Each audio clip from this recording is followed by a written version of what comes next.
Hay crímenes que desafían cualquier lógica humana, historias que nos hacen cuestionar la oscuridad que puede albergar el alma de una persona. El 29 de enero de 2008, en la brisa fría del Sillual Boulevard, en el condado de Galveston, Texas, el hallazgo de un cuerpo pequeño junto a la carretera detuvo el corazón de toda una comunidad.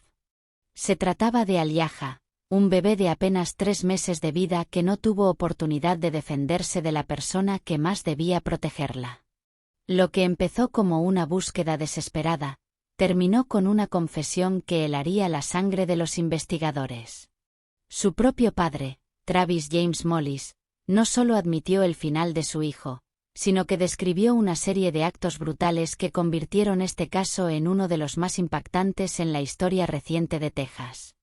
Bienvenidos a mi canal.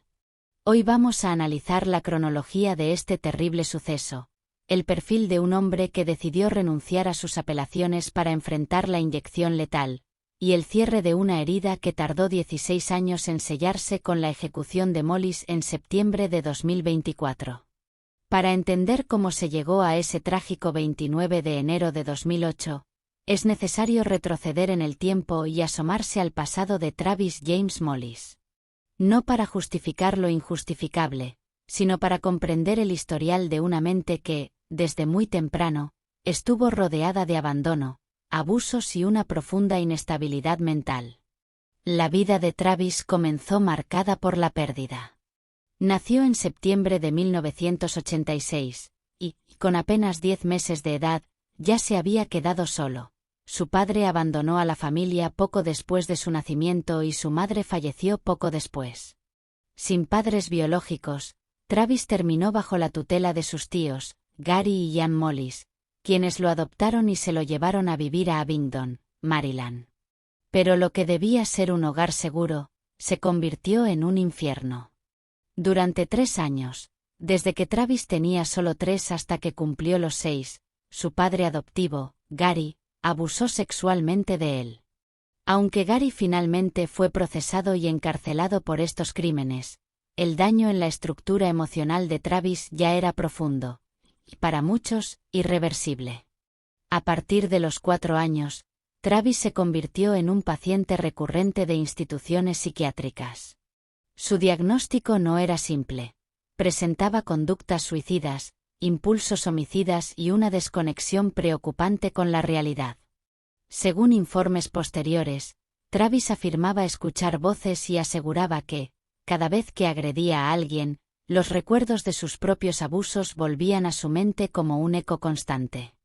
A los 13 años, el ciclo de violencia se repitió, pero esta vez con Travis como agresor.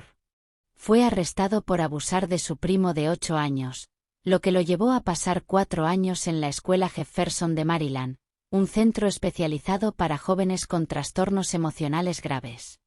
A los 17 años, Travis recuperó su libertad, pero no la estabilidad. Decidió dejar atrás Maryland y mudarse a Texas para empezar de cero. Allí formó una relación con su novia, y, el 29 de octubre de 2007, nació el pequeño Aliaja James Mollis. Sin embargo, el cambio de escenario no borró sus oscuros antecedentes. Antes de que el nombre de Aliaja llegara a los titulares, Travis ya cargaba con un historial de abusos contra menores. La llegada de un bebé a su vida, lejos de traerle paz, pareció detonar los peores impulsos de un hombre que, según sus propias palabras, nunca pudo escapar de los monstruos de su infancia. Para entender lo que pasó el 29 de enero de 2008, hay que mirar el entorno en el que vivía la familia. Travis, su novia Karen, y el pequeño Aliaja no tenían un hogar propio. Se quedaban en la casa rodante de un amigo en el condado de Brazoria porque no tenían dinero. Alrededor de las 2 de la mañana, una petición simple, ir a la tienda por cigarrillos y dulces, se convirtió en el inicio de la pesadilla. Travis no fue solo. Despertó a la hija de su amigo, una niña de solo 8 años, y le pidió que lo acompañara. En el camino de regreso, los impulsos más oscuros de Travis afloraron. Se detuvo en el parque infantil de una escuela y, según su propia confesión, intentó abusar de la menor. Le pidió que se quitara la ropa, pero la niña, asustada, comenzó a llorar. Fue en ese momento cuando Travis se detuvo. Según declaró a los detectives, me asusté, sabía que estaba mal y le dije, vámonos a casa. Durante los interrogatorios, Mollis explicó algo que los psiquiatras analizarían durante años. Estaba sufriendo flashback de los abusos que él mismo sufrió cuando era niño. En su mente distorsionada, sentía que actuar según esos impulsos era la única forma de librarse de los recuerdos traumáticos. Al regresar a la casa rodante, Travis no guardó el secreto. Le confesó a su novia lo que había intentado hacer con la hija de su amigo. La reacción de Karen fue de puro pánico, no solo por la seguridad de la niña, sino por el miedo a que los echaran a la calle.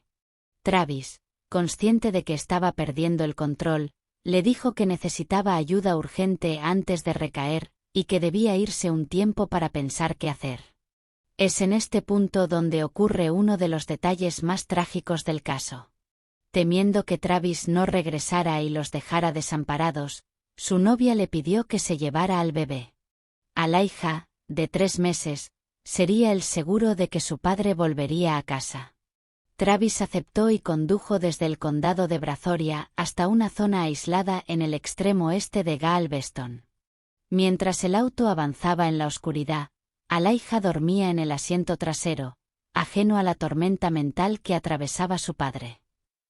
Tras estacionar su auto en Galveston, en una zona apartada, Mollis procedió a agredir sexualmente a su hijo. Cuando el bebé, lógicamente asustado y con dolor, comenzó a llorar desesperadamente, la reacción de su padre fue atroz. En lugar de detenerse, lo estranguló y, tras sacarlo del vehículo, lo golpeó repetidamente en la cabeza hasta fracturarle el cráneo. Sin ningún remordimiento visible en ese momento, Travis abandonó el cuerpo de Elijah a la orilla de la carretera, cerca de Sigual Boulevard, y huyó del lugar. Con la sangre de su propio hijo aún en las manos, Mollis huyó de Texas, iniciando una fuga desesperada que duraría 3 días, mientras las autoridades emitían una orden de arresto inmediata. El cuerpo del pequeño no tardó en ser encontrado. Un matrimonio, Jesse y Esmeralda Zaro, caminaba por la zona buscando animales salvajes, cuando se toparon con una imagen que los marcaría de por vida: el cuerpo inerte de un bebé abandonado entre la maleza. Mientras la policía de Texas intentaba identificar a la víctima y lanzaba una orden de captura contra Travis, él ya estaba lejos. Durante 3 días, Mullis cruzó varios estados en una huida desesperada. Sin embargo, el peso de lo que había hecho, o quizás el verse acorralado por la justicia, lo llevó a rendirse. El 1 de febrero de 2008, Travis se presentó en una comisaría de Filadelfia y confesó cada detalle del asesinato. El estrés me había desbordado. Tenía miedo. Entré en pánico, llegué al límite y me derrumbé, confesó Mollis a los investigadores. En ese estado de quiebre total, llegó a la conclusión más aterradora que un padre puede tener: sintió que la única manera de que el bebé dejara de llorar era matándolo. Poco después, fue extraditado a Texas para enfrentar el cargo más grave que un padre puede recibir: el asesinato de su hijo. Pero él no fue el único en la mira de la justicia. En febrero de 2008, la madre de Elijah, Karen Coverger, fue arrestada en Nueva York. Se le acusó de poner en peligro a un menor. ¿La razón? Las autoridades determinaron que ella era plenamente consciente de la inestabilidad psiquiátrica de Travis y de sus antecedentes. Aun sabiendo que él representaba un peligro real para el bebé, decidió dejarlo bajo su cuidado, una decisión que terminó costándole la vida a su hijo. El 7 de marzo de 2011, 3 años después del crimen, Travis James Mollis se sentó finalmente frente a un jurado en el condado de Galveston. La pieza central del juicio fue, sin duda, su propia voz. La fiscalía reprodujo la grabación de su interrogatorio policial, donde Travis, con una frialdad que estremeció a la sala, explicaba sus motivos. Dijo que el llanto de Elijah era incesante y que, en su mente distorsionada, la única forma de hacerlo callar era acabar con su vida. Aunque en la misma grabación afirmó sentir remordimiento, el detective Jesse, quien lo entrevistó originalmente en Filadelfia, testificó que el acusado admitió cada detalle de la agresión sin titubear. El 11 de marzo, tras apenas una hora de deliberación, el jurado regresó con un veredicto claro: culpable de asesinato capital. En Texas, esto significaba solo dos caminos posibles: la cadena perpetua sin salida o la ejecución. Durante la fase de sentencia, el juicio se volvió aún más turbio. Varios niños que habían sido víctimas de abuso por parte de Mollis en el pasado subieron al estrado para testificar. Fue un desfile de testimonios que pintaban a Travis no solo como un hombre enfermo, sino como un depredador persistente. Por otro lado, ocurrió un giro casi cinematográfico. Travis logró contactar con su familia biológica casi 23 años después de haber sido separado de ellos. Sus defensores se aferraron a esto y a su infancia traumática para pedir clemencia, argumentando que su pasado de abusos lo había roto. Sin embargo, para la fiscalía, la brutalidad del crimen contra un bebé de 3 meses era un factor agravante que superaba cualquier atenuante. Uno de los momentos más desgarradores del juicio fue el testimonio de la abuela de Elijah, Caroline Entriken. Con el corazón roto, describió ante el tribunal lo extraordinariamente hermoso que era su nieto y el vacío inmenso que su partida había dejado. Tristemente, Caroline falleció en 2022, sin llegar a ver el cierre definitivo de este proceso legal. Finalmente, el 21 de marzo de 2011, se hizo el silencio en la sala. Los 12 miembros del jurado votaron de manera unánime. Travis fue condenado a muerte. Esta parte de la historia es un verdadero laberinto legal. Muestra a un hombre atrapado entre el deseo de morir y el instinto de supervivencia, en una batalla de apelaciones que duró más de una década. Tras recibir la sentencia de muerte, la actitud de Travis Mollis fue, como poco, errática.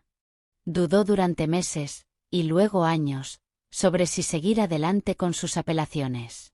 Despidió repetidamente a sus abogados y luego los volvió a citar para que se presentaran al caso.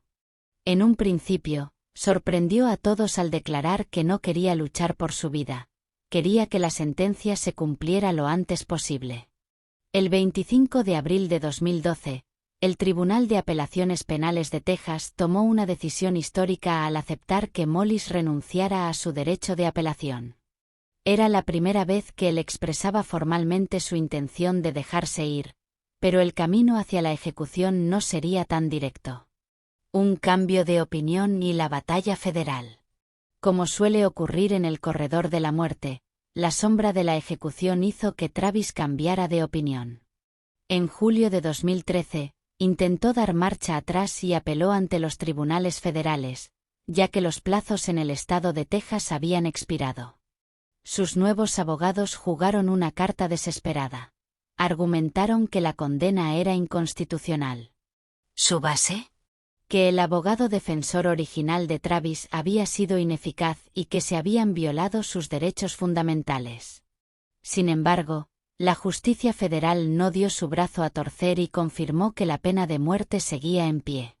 A partir de 2018, el caso entró en una fase de ida y vuelta constante. Travis volvió a solicitar que se acelerara su ejecución, renunciando de nuevo a sus derechos de apelación. Esto abrió un debate ético y legal. ¿Estaba Travis Mollis lo suficientemente cuerdo como para decidir su propia muerte? En 2021, el juez de distrito George Hanks determinó que, a pesar de su historial psiquiátrico, Travis era mentalmente competente para entender las consecuencias de abandonar su defensa. En 2023, su abogado, Sean Nolan, intentó un último recurso ante el Tribunal de Apelaciones del Quinto Circuito. Argumentó que el sistema se equivocaba y que un hombre con el historial de Travis no podía tomar una decisión tan definitiva. Pero el tribunal fue firme. Confirmaron el veredicto anterior. Travis Mollis era dueño de sus facultades legales y su decisión de no apelar más fue aceptada. El camino hacia la inyección letal estaba, finalmente, despejado. El 23 de mayo de 2024, el reloj empezó a correr de forma definitiva para Travis James Mollis. Se emitió su orden de ejecución para el 24 de septiembre, apenas 4 días después de que cumpliera 38 años. Pero este caso no fue un evento aislado. Mollis formó parte de una de las semanas más sombrías en el sistema judicial estadounidense.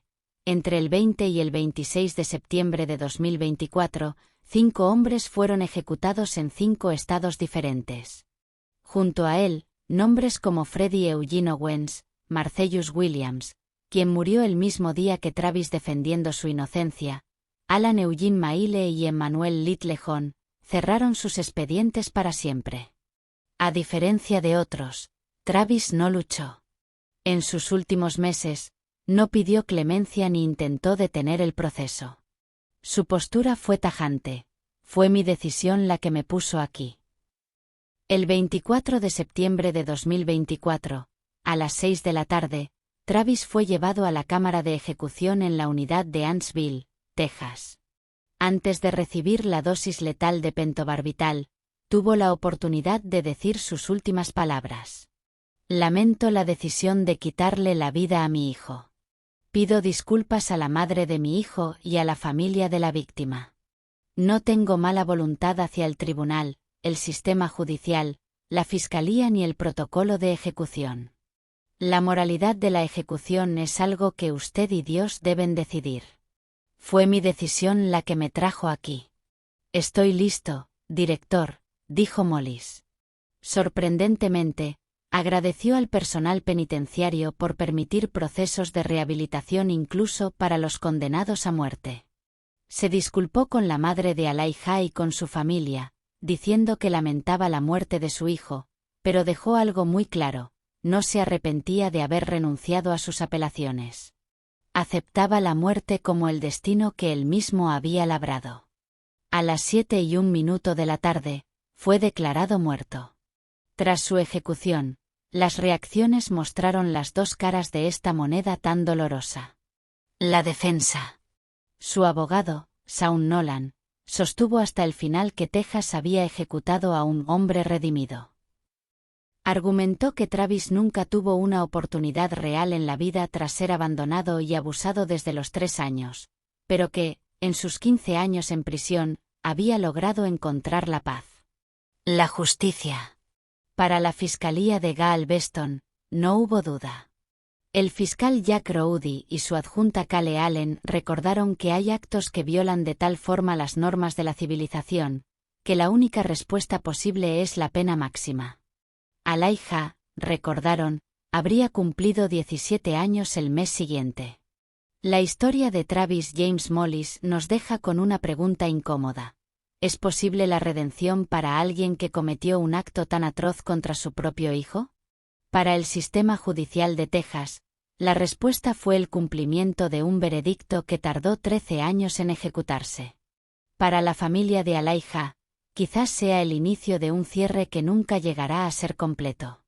El pequeño Elijah nunca llegó a cumplir esos 17 años, y su nombre quedará para siempre ligado a un caso que sacudió los cimientos de la justicia y nos recordó las grietas más profundas de la naturaleza humana.